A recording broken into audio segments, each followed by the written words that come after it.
Olá, pessoal. Bom dia, boa tarde, boa noite para quem for assistir o nosso vídeo, né?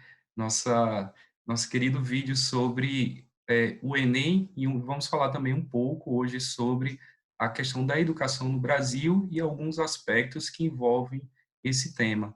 E aí, para dar início à nossa conversa, eu gostaria de pedir para que cada um pudesse se apresentar, né? Começando pelo Luiz, e aí depois para Maria, Carol, Caleb e a professora Georgia.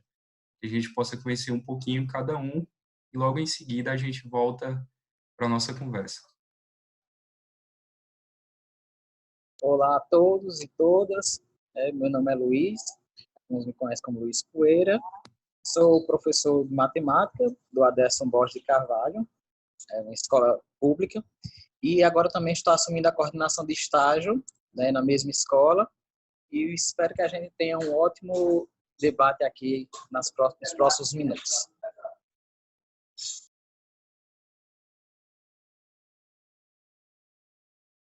Bem, já posso? Meu nome é Maria Rayane, eu sou aluna do oitavo semestre, na verdade estudante, né, do oitavo semestre de Ciências Sociais pela URCA. Sou do Movimento Social Negro, né, especificamente da Rede de Mulheres Negras do Ceará e do Grupo de Valorização Negro Cariri, né, e quero agradecer pelo convite, né, esse debate é algo que faz parte da minha vida, né, que fez e faz parte da minha vida, e das trajetórias do nosso povo, né, das pessoas que eu defendo. E é isso, um cheiro.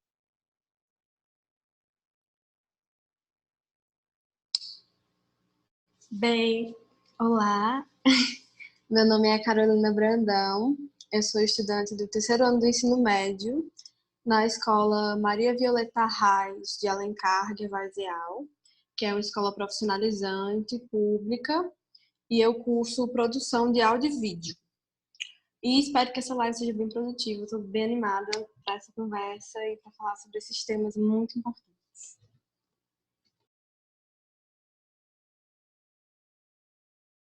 Boa tarde, bom dia, boa noite. Meu nome é Caleb Fontinelli, também sou graduando do curso de Ciências Biológicas da Universidade Regional do Cariri, URCA, querendo aí finalizar o meu curso, também faço parte do LAPRAE, é um laboratório de práticas e pesquisas educacionais, e agradecer ao Léo, às companheiras, os companheiros que estão aqui conosco nessa live, para discutir esse tema tão importante, nessa atual conjuntura, e da nossa juventude, que é de interesse a toda a classe trabalhadora do Brasil.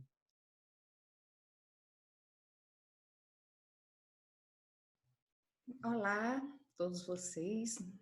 É uma grande alegria poder participar desse encontro, viu? Agradeço desde já a todos que estão na organização e nos oportunizando de estarmos juntos.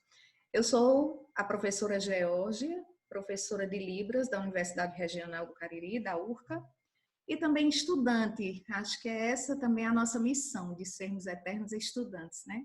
Sou estudante também da UFCA nesse atual momento. Também faço parte do LAPRAE, assim como o Caleb, do Laboratório de Pesquisa Educacionais da URCA, e estaremos aqui junto com vocês, debatendo esse assunto que é de interesse de todos.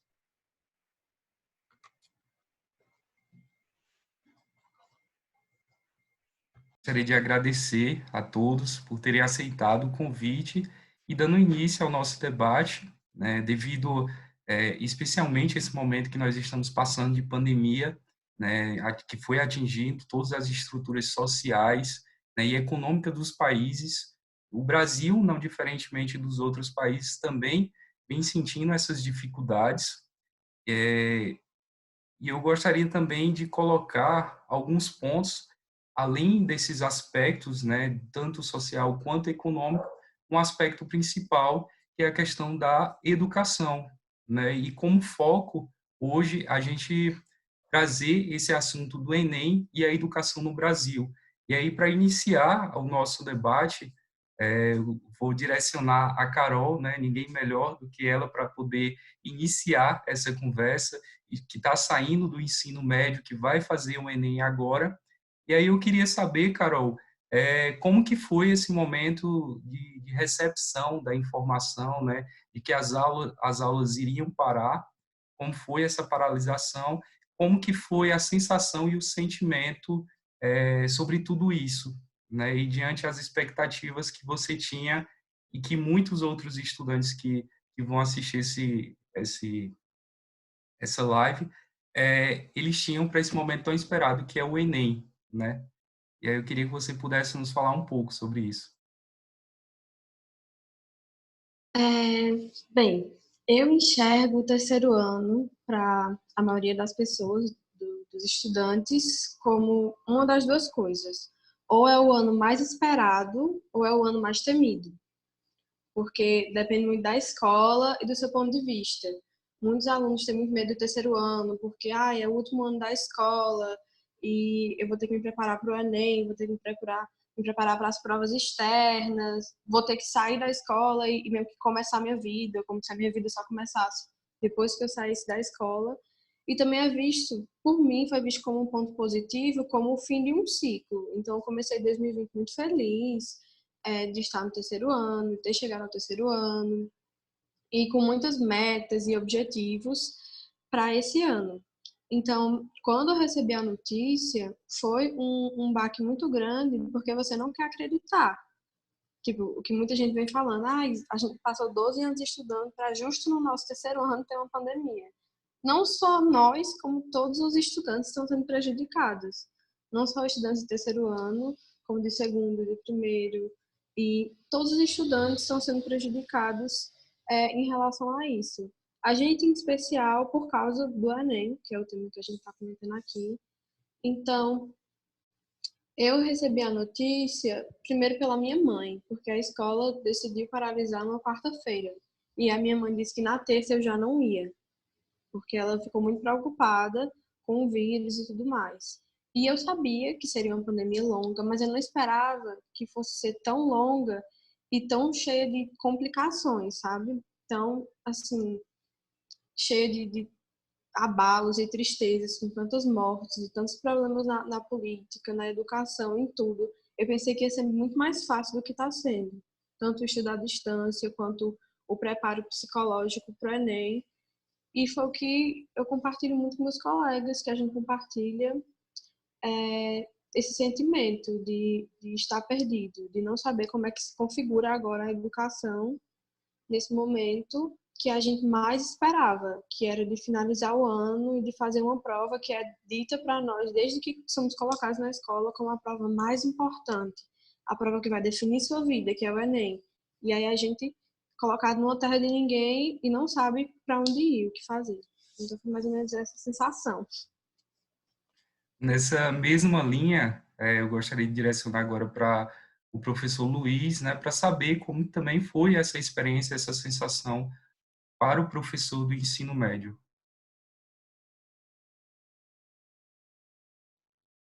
Pois é, essa sensação que a Carol descreveu, né, eu tomo para mim e para os demais professores também pontos muito incomuns, né? Essa sensação de incerteza, essa sensação de como é que vai ser daqui para frente, foi algo que acometeu a todos, né? Então, assim, a gente teve que se adaptar de uma forma assim em que ninguém estava preparado, nós não fomos prontos para isso. E como eu falei ontem, né, a gente está trocando a roda com o carro andando. Então surgiu assim a necessidade de novos métodos, novas tecnologias e nem todo mundo estava pronto para essa nova demanda, né? Então assim foi tudo muito novo, tudo muito engateando. A gente está muito engateando em recursos, em tecnologias. Muitos professores se angustiaram no começo, os alunos então nem se falam. A gente percebeu um aumento muito grande de questões assim que envolviam a saúde mental dos meninos, né? Assim, questão de ansiedade, depressão, e até a própria saúde física também, uma preocupação muito grande. E nós, como professores, a gente tinha, assim, uma espécie de missão de tentar acalmar os ânimos, não só dos alunos, mas também como dos pais, né? Então, assim, a gente ficou numa linha de frente de tentar segurar as pontas. Então, assim, ficou uma labuta muito grande para a gente, que a gente tinha que tomar de conta de nós mesmos, da nossa saúde mental, tomar de conta dos afazeres, porque, assim, de uma hora para outra a gente teve que se dividir em casa e trabalho, né? E, por outro lado, a gente tomar de conta dos alunos e dos pais, né? E, assim, o que chega, assim, de relatos diários, né, poder passar o dia falando sobre isso. E a nossa carga horária, assim, eu sinto que aumentou, porque antes a gente tinha o nosso cronograma de 7h30 até 5 horas. E depois a gente ia para casa, cada um ia tomar de conta dos seus afazeres. Então, outra mudança que eu notei, assim, muito impactante, é que com as redes sociais, a gente não tem mais praticamente esse limite de horário. Então, alunos e pais, eles adentram à noite com suas necessidades e a gente vai tentando resolver essas questões na medida do possível. Nem sempre a gente consegue, né? Tem momentos que a gente realmente se estressa. Assim, eu tive um momento que me esgotou muito e afetou muito a minha saúde, que eu tive dor no corpo, febre. Eu pensava até que estava com Covid, mas graças a Deus não foi. Mas devido ao estresse que a situação me trouxe. Pegando essa fala do Luiz, né, e diante a realidade que a gente vem passando, especialmente com o uso de novas tecnologias e aplicabilidades, nós sabemos que depende muito do aspecto como isso pode impactar em alguns âmbitos menos para algumas pessoas e outras situações ele pode impactar até mais, né, impacta bem mais para alguns jovens. E aí, dentro desse assunto, a gente entra já em algumas dificuldades, em algumas inovações. Eu estava olhando recentemente, estava olhando que saiu, né, algumas matérias anos anteriores, por exemplo, a situação da inclusão do vídeo prova no Enem, que foi em 2017, né, inclusive foi comemorada até pela o grupo de surdos, né, justamente por essa inclusão. Na época também, no ano de 2017, no mesmo período, saiu o tema do Enem foi os desafios para a formação educacional de surdos no Brasil, né, inclusive questionado muito por uma parte da sociedade, né, e eu peguei também alguns dados mais recente, né, 2018, já para a nossa realidade daqui do Ceará, que nós tivemos uma participação com menos de 1% de estudantes e pessoas com deficiência no Enem. Então, eu trago essa informação mais com um sentido de preocupação e que muitas vezes esses assuntos eles acabam passando despercebido e não são debatidos, né, muito quanto a questão do Enem e até a própria educação. E é com esse cenário que eu gostaria de conversar com a professora, né, quais os possíveis impactos e consequências dentro desse cenário, né, principalmente para os estudantes com algum tipo de deficiência. É uma questão muito pertinente, né, diante de tudo que se vive. Foi um abalo forte na vida de todo mundo, independente da deficiência, independente da idade, independente da classe social. Existem inúmeros prejuízos diante disso, não é? E enquanto a inclusão, a acessibilidade, como fica essa questão? Os surdos, não é? Quando a gente fala de surdos, também não podemos esquecer números e outras deficiências que se tem, não é? Das quais muitos já andam com muito prejuízo, eles já trazem, diante da educação, grandes prejuízos voltados ao acesso escolar, seja questão da própria locomoção na escola, seja a questão da metodologia, da didática, da escola, são muitas as questões da acessibilidade, né? E quando se pensa em surdo, né, assim, voltado à acessibilidade do adolescente surdo, ele já traz consigo uma grande dificuldade, que é a questão da acessibilidade diante da sua língua. A Libras, ela é uma língua brasileira, né, da comunidade, pertencente à comunidade surda. A língua portuguesa para o surdo é a sua segunda língua, pelo fato da sua língua natural ser a Libras, pelo fato da sua modalidade que não é auditiva, mas que vive num país onde se tem uma maioria, onde, né, a língua majoritária é a língua portuguesa. E isso é muito difícil diante da educação, diante do processo escolar do aluno surdo. Já temos outros desafios diante do processo educativo. A adaptação de uma nova língua, que por muitas vezes ele ainda nem aprendeu a sua própria língua. A questão da adaptação da metodologia que o professor utiliza diante da sua língua, da Libras. Como fazer com que o aluno entenda uma outra língua, sendo adaptada à sua realidade.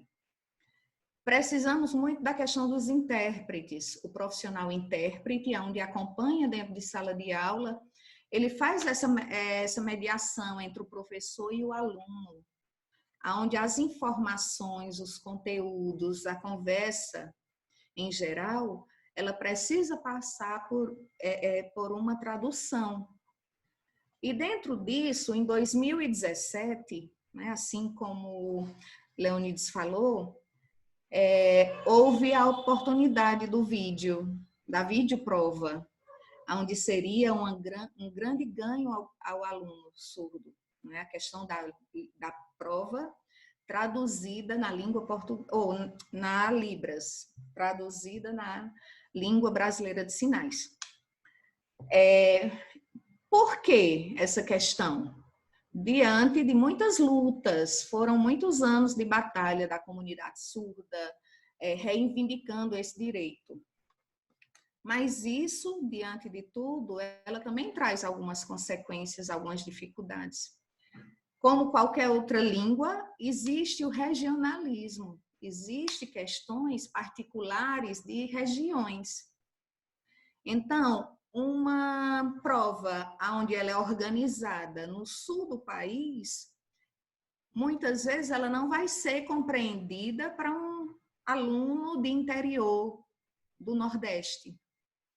Às vezes, por conta de uma simples palavra, o contexto pode ser confundido, né? Então, o intérprete ele é solicitado também, para que se tenha o contato. A questão psicológica também é muito abalada, não é? Diante dos jovens, assim como Carol explicou, já é uma cobrança muito grande, até mesmo da própria pessoa, não é? Já existe muitos anseios em relação a isso. E aí passamos a vivenciar agora essa pandemia, onde as informações, ela nos atropela de todos os jeitos, né? Ela nos abala socialmente, economicamente, né? Educacional, e aí vem a questão da informação. Por muitas vezes, os surdos já são muito prejudicados diante da informação, né? Muitas vezes ele não conta na família, naquele grupo de convívio social, com pessoas que sabem partilhar com ele da sua língua. Imagine aí o prejuízo diante desse Enem, né? São muitas questões voltadas a isso, dessa própria informação que se vem diante da língua oral, que muitas vezes não é compreensível ao surdo. Isso é uma realidade constante, independente da classe social, independente de oportunidades. É claro que existem coisas que vão agravando muito mais, mas a língua é muito forte. Se você não compreende a informação, se você não recebe a informação com acessibilidade, como se compreender o mundo que está ali à sua volta, né? E o Enem, ele traz essa questão, né, de abalar os jovens diretamente, né? E como vivenciar tudo isso sem acessibilidade. Ainda se torna, né, mais impactante diante de tudo isso que se vive. As provas, a acessibilidade, esse prejuízo, essa questão da interpretação, tudo isso está ligado às mudanças, essa vivência da pandemia e tudo mais. E é nessa questão que nos preocupamos, não é? Assim como vocês também, que trazem as suas vivências diante dessa questão. Continuando falando ainda sobre essas questões de limitações, né, que a gente encontra na nossa sociedade, eu trouxe alguns dados que é do PNAD, né, de 2018, que inclusive é a Pesquisa Nacional por Amostra de Domicílio, que foi divulgada pelo próprio IBGE. Ela mostra que 1 em cada 4 brasileiros não tem acesso à internet, né, que aí em números totais traz aí 46 milhões de brasileiros que não têm acesso à internet. E com o maior índice, principalmente na parte de zona rural, na área rural. E acho também um dos assuntos muito importantes que a gente não pode desconsiderar quanto à questão de educação e Enem, porque nós sabemos que isso acaba influenciando diretamente em diversos aspectos dos jovens. E por isso eu gostaria, né, de pedir auxílio e ajuda da Maria para que a gente pudesse falar um pouco mais, né, que ela pudesse também compartilhar algumas experiências, especialmente nessa a parte de desigualdade social, quanto à questão das cotas universitárias e o que ainda precisa ser melhorado quanto a isso. Bom, eu penso que uma coisa que eu estou sempre colocando é sobre, enfim, eu sei que existem todas as dificuldades, né? A gente já sabe de tudo isso, sobre a formação do Brasil, etc. E uma coisa que eu venho colocando, Léo, é sobre a gente começar a racializar os debates, né? Porque, tipo assim, quando a gente fala que a maioria das pessoas não tem internet, que a classe trabalhadora e não sei o quê, que as mulheres são agredidas e tudo mais, existe uma porcentagem, né? Existe uma cor que é mais afetada do que a outra, né? A maioria das mulheres em situação de violência são mulheres negras, a maioria das pessoas que não têm acesso à internet estão dentro das periferias, né? Que a gente recordando, passou o 13 de maio, né?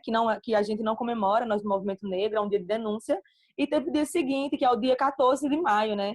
E eu penso que o que está acontecendo hoje em relação ao vírus e tudo mais, a gente já vem vivendo e denunciando há muito tempo, né? Que as desigualdades sociais existem, que o Enem é um funil, só passa quem está ou nos cursos elitizados, né? Que o Estado acha que como é que eu posso dizer? Acha que é interessante para o governo, na verdade, né? Como engenharias, como medicina.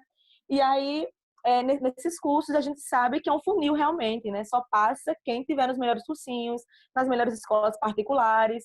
E aí, eu fico refletindo sobre isso, né? Desse processo de racialização. Porque quando a gente acompanha esses cursinhos, a gente vê um aluno negro, né? E eu falo negro dessa classificação do IBGE mesmo, né? Considerados pretos e pardos, né? Autodeclarados, na verdade.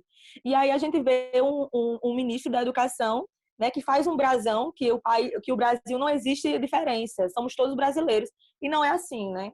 A gente recordar o 13 de maio e o 14 de maio como o dia seguinte, a abolição, a gente viu esse povo preto, né, livre, entre aspas, enfim, com a ausência do Estado que nunca ligou para essas pessoas. E aí essas pessoas continuam nos mesmos lugares que elas, enfim, conseguiram alcançar, né? Que foi os morros, são as periferias, são as favelas de hoje. E aí são a maioria as pessoas negras, são a maioria pessoas quilombolas, porque, por exemplo, a gente saiu muitas vezes, né, nos atos aí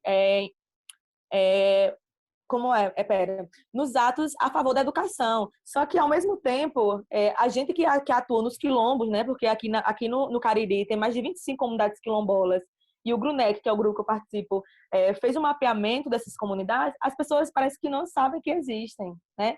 E se é ruim para as pessoas que estão dentro da urbanização, imagina para os quilombos, né? Porque quando a gente está lá, a gente vê, tipo assim, a questão que estava tendo agora era porque os estudantes não estavam conseguindo se inscrever no Enem, né? Por causa da internet e tudo mais. E é muito ruim isso. Nos quilombos, as pessoas não conseguem se inscrever porque não têm acesso à internet de jeito nenhum, né? A internet, a água, né? Que, assim, que é o mínimo que a gente precisa para sobreviver, a água. E, assim, são realidades totalmente distintas e muito parecidas, né? E de um povo único, né? Claro que existem pessoas brancas, né? Pingadas, mas, assim, a maioria são pessoas negras.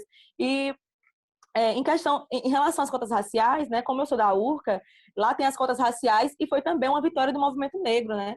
Longe de mim, não estou dizendo aqui também que as cotas raciais são uma quitação de dívida histórica, está longe disso, né? O que aconteceu, enfim, está longe de ser reparado. E a gente só recebe bala sei lá, como resposta, né? Porque isolamento social dentro de casa não é suficiente para jovem negro que está morrendo por bala achada de policial, né? De PM.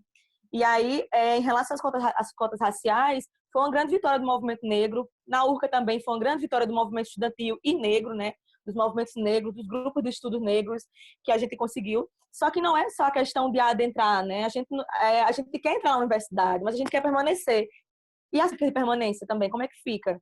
Não adianta não adianta o jovem negro periférico entrar dentro da universidade e quando ele chega lá, a vida dele é a mesma. O pai é pedreiro, o meu pai é pedreiro, a minha mãe é cozinheira, né? Exceto falando da minha vida. Não adianta entrar na universidade se não tem uma bolsa de auxílio permanência. Né? Não basta entrar, ele tem que permanecer.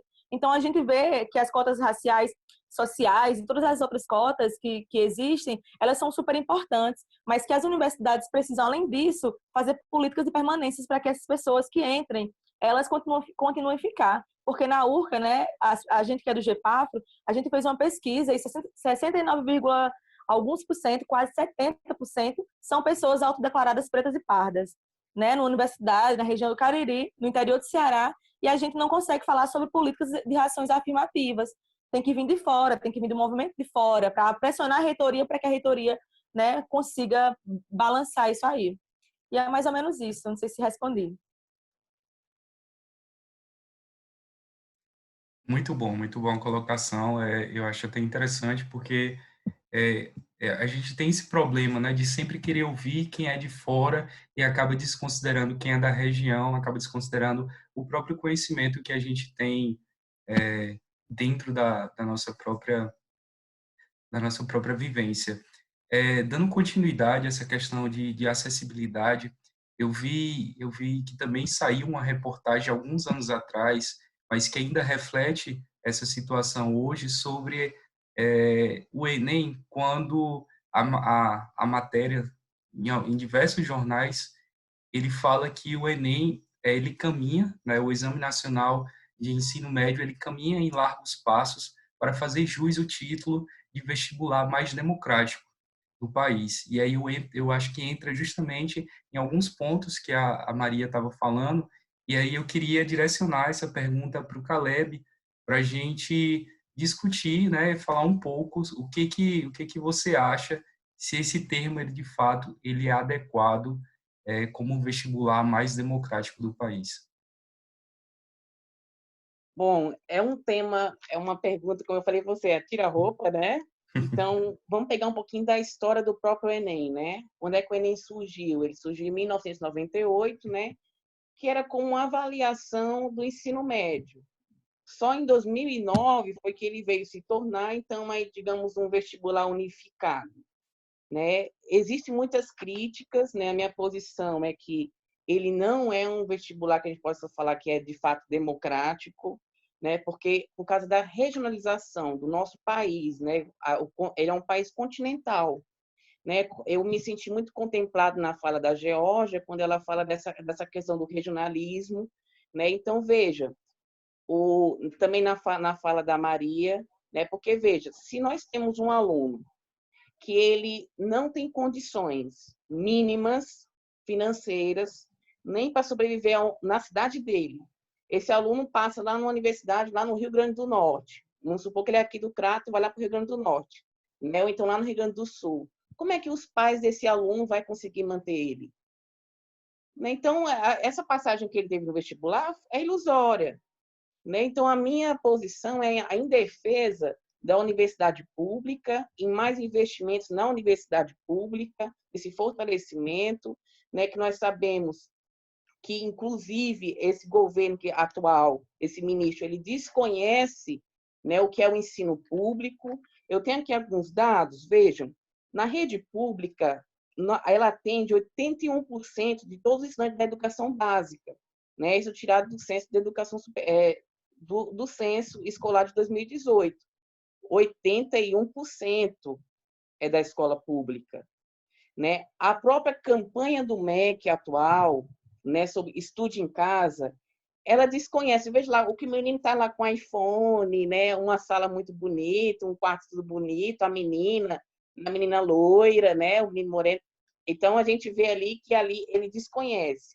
A própria campanha do MEC sobre o ProUni, do atual governo, ela foi taxada de racista. Nós vimos ontem, aquele vídeo horroroso daquela reunião ministerial, que o ministro, Abraham Taub, ele vai dizer, né, que tem nojo ao povo negro, nojo ao povo indígena. Né? Então, a gente sabe para quem está seguindo esse governo. Né? Então, eu falo que o Enem ele tem várias falhas. Ele não garante o acesso. Né? Não garante. Por questões, como eu falei, elas são financeiras. Destacando também que ele nasce em um momento em que nós já temos a entrada do próprio neoliberalismo no Brasil depois de 1990, no governo FHC, e depois continuou, né, com o governo Lula, digamos assim, querendo fazer um governo reformista. Né? Então, nossa educação ela vem passando por diversas reformas.